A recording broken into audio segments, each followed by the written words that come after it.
The 2024 NASCAR Cup Series season has come to a close, and now it's time to look back and grade each driver on the season they had. Who tops the class and who needs to hit the books before the 2025 season. Without further ado, let's get into it.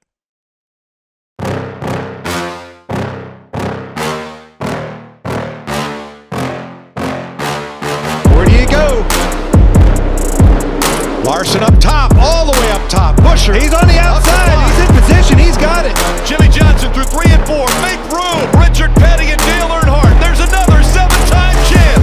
Jimmy Johnson wins his 7th NASCAR Sprint Cup Championship.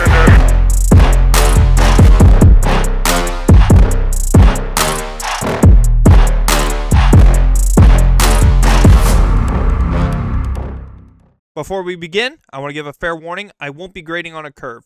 All of these drivers are driving nearly identical cars, so I'll be grading them as such. I'll be giving each driver a grade for their performance in the regular season, and if they were lucky enough to make the playoffs, I'll also be giving them a grade for that, along with one full final grade for the entire season. We'll begin with the Toyotas and Ty Gibbs. Gibbs had a solid regular season and earned himself his first playoff appearance in his sophomore season. However, he had a rough 10 weeks, which eliminated him in the round of 16. It was a good building year, but this 54 team is going to need to learn to hold up those solid runs come the playoffs. So I give Ty Gibbs an overall grade of a C. His teammate Denny Hamlin had a really strong start to the season, getting 3 wins and was an early favorite for the title. But as the season progressed, he slowly slipped out of the conversation as a title contender. Hamlin had a solid playoffs, but nothing that really helped to bump his score up, so I give him a final grade of a B. Martin Truex Jr. really wasn't in it in his final season. 5 top 5s, 11 top 10s are low for someone many thought could be a championship threat. He was very mediocre, and his final grade of C+ reflects that. Christopher Bell had flashes in the regular season, with winning at Phoenix in the spring and winning the Coca-Cola 600, but come playoff time, Bell stepped up and was in the conversation for making the championship 4, and had he not rode the wall, he might have just made it. An overall grade of a B is the best that I can give to arguably the best driver at JGR. Moving on to 23XI Racing and Tyler Reddick, who much like Bell wasn't really dominant in the regular season, but he was consistent enough to take home the regular season championship. But come playoffs, things quickly just fell apart and were really rocky. And honestly, had he not won in Homestead, he probably wouldn't have made the championship race. Here are his results in the playoffs this season: 6th, 27th, 20th, 25th, 20th, 11th, 35th, 1st, 34th, and 6th. A poor playoff performance knocks him down to a B-. The fact that Bubba Wallace missed the playoffs compared to others in the playoffs is a real shame, because he had a really solid regular season, but sadly, it just wasn't meant to be. But that won't hurt the stat sheet too much, as I'm still giving him a B-. If Wallace repeats this success, but without all the surprise winners, it won't shock me to see him in the playoffs in 2025. Unfortunately, the good grades end here for Toyota as we look at Legacy Motor Club. Erik Jones had a solid start to the season and was contending for a top 20 spot in points, but he got hurt at Talladega and missed 2 weeks, and the rest of the season was super inconsistent. We've seen this before with other drivers who have had back injuries, so next season, I hope we can see what Erik Jones looks like fully healthy and in Toyota equipment. This D grade does get an asterisk next to it because of the injury, but I have to be honest about the rest of the season.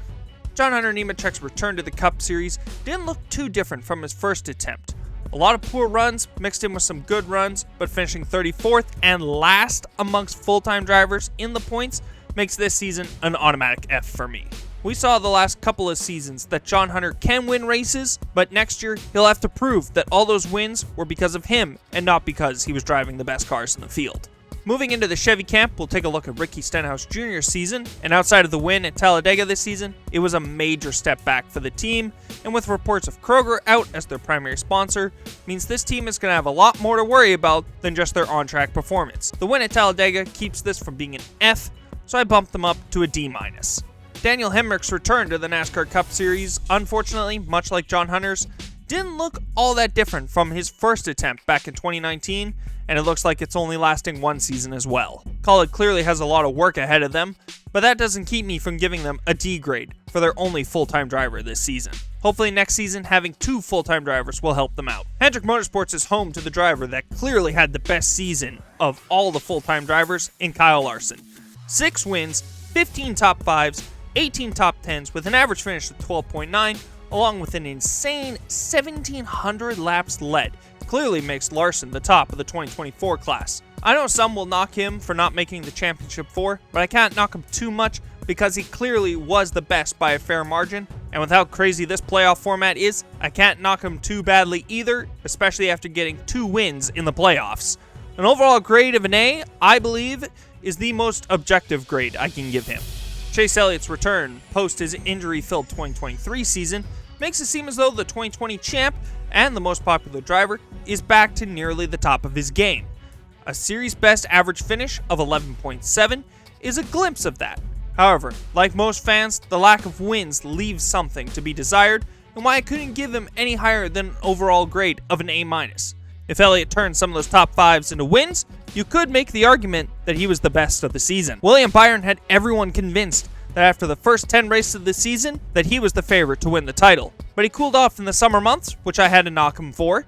But come the playoffs, Byron quickly found his rhythm and found himself in the championship 4, and had some convinced, myself included, he could win the championship. Much like his teammate Chase Elliott, if Byron had turned some of those top 5s into wins late in the season, you could have made the argument William Byron was the best driver this year. Alex Bowman may have been the 4th driver at Hendrick Motorsports this season, but that doesn't mean he didn't have a good season. He got back to victory lane at Chicago, and had his car not failed post-race inspection, Bowman would have made the round of 8. There are many drivers in the field who would have loved to have the season that Bowman had, along with his B- grade. One of those drivers is Austin Dillon, who by nearly all metrics was just awful. And while you may see that he does have a win, that win may be one of the dirtiest wins I have ever seen in my nearly 20 years of watching this sport. 32nd in points makes this season an automatic F. His teammate Kyle Busch had a similar season in the key stats, but unlike his teammate, Busch was in the conversation for a playoff spot much of the season and possibly could have won at Darlington had the final run been roughly 10 laps longer. A winless season and no appearance in the playoffs have me giving him a C-. Trackhouse Racing's Daniel Suarez may have won this season, but outside of that, he was almost invisible much of this season. He had a good opening round of the playoffs due to much of his competition running into issues, but the results weren't much better than his regular season, which gives him the final grade of a C-. I'm sure Justin Marks would have wished he could have swapped Daniel Suarez for Ross Chastain, who had a much better season, but sadly failed to make the playoffs due to all the surprise winners this year. He managed to get a win at Kansas late in the season and should still be a contender for the playoffs in 2025. Chastain finishes the year with a B-. Wrapping up the Chevys is Spire Motorsports, and this team is going to need to keep spending because this year it was rough. Carson Hocevar was the best driver, but wasn't lighting it up on the stats page by any means. He did manage to win Rookie of the Year in commanding fashion, but the young star has a way to go before being a serious contender. Justin Haley is the newest member of the team after joining them in the final weeks of the season after spending most of the season at Rick Ware Racing. It's hard to grade Haley because of that, but the results are what they are, and while he did have flashes of greatness, it didn't mask the fact that Haley was arguably in the worst car in the field. Next year, these stats should be better as he gets a better car and a crew chief in Rodney Childers. This year, however, is a D grade. Zane Smith should be lucky that Spire chose to get rid of Corey LaJoie, because his season was arguably just as bad, if not worse. Most people will only remember his runner-up finish at that crazy Nashville race. The fact that Smith has yet to announce his ride for 2025 shows that this season was awful. He may have had one of the worst rookie years in recent memory. I gotta give him an F for this year. Ford had one of the toughest starts to the season for an OEM in recent memory, and the grades reflect that. Starting with the now defunct Stewart-Haas Racing and Chase Briscoe. Chase Briscoe was the best of the 4, and fittingly got the team their final victory at Darlington and punched his ticket into the playoffs. Outside of that, you could tell some weeks that this team was going out of business. As special as the win was, I still have to give him a C- grade. Until that win, they weren't making the playoffs. Josh Berry did the one thing that no driver wants on their resume, and that's lead the field in the most DNFs. And outside of a handful of times, he looked like the 3rd best car on this team most weeks. The highlights were enough for a D+, but much like Zane Smith, this wasn't the rookie season Josh Berry was hoping for. At the start of the season, you could have made the argument that Noah Gragson was the best driver at SHR based on performance.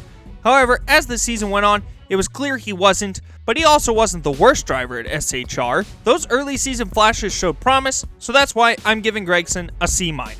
At times this season, most people probably forgot Ryan Preece was even at Stewart-Haas Racing, and it really showed, because it looked like the team had forgotten Ryan Preece was there, especially leaving him out of some team building exercises. He also ran the worst of the 4 cars, and gets a D grade because of it.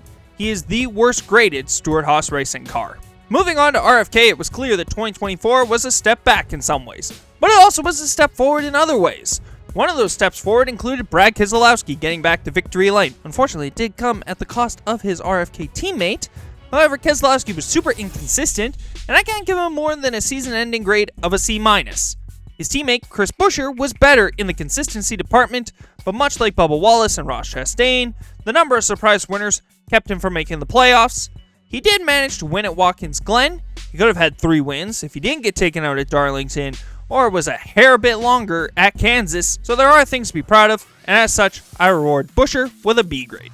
I don't care that Harrison Burton won a race this season, I'm still giving him Fs across the board. This isn't anything personal, it's just that he was nearly dead last in points among all full-time drivers, and after winning at Daytona, he vaulted above more deserving drivers who I have mentioned already. If he had started running better after winning, I wouldn't have failed him, but he went right back to running towards the back of the pack, and so for that, I'm giving him a failing grade. This summer, many people began to see the potential of young Todd Gilliland, and I uploaded my first video on this channel discussing how he is slowly getting better every year. However, he is still failing to crack the top 10 more often than not.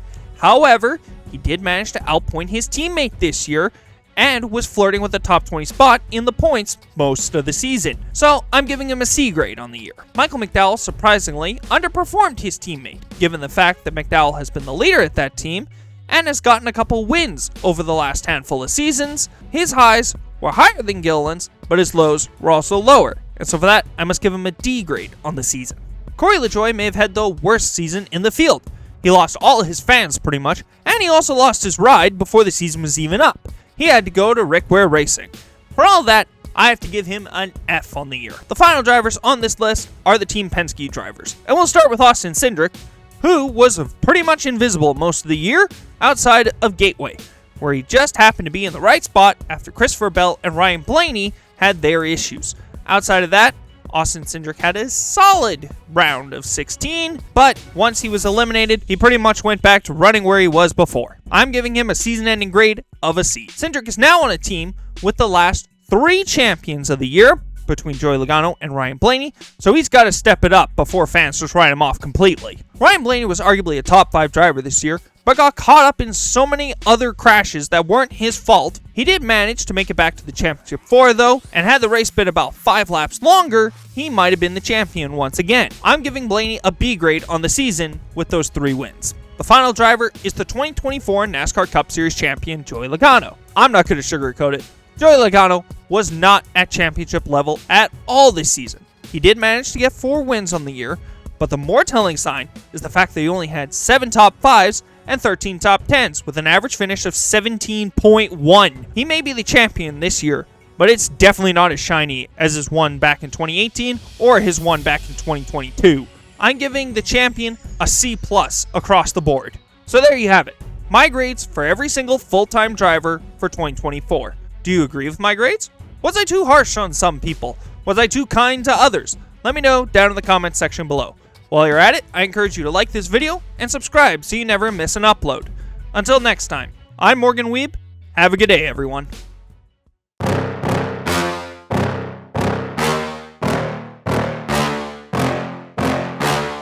Where do you go? Larson up top, all the way up top. Buescher, he's on the outside. He's in position. He's got it.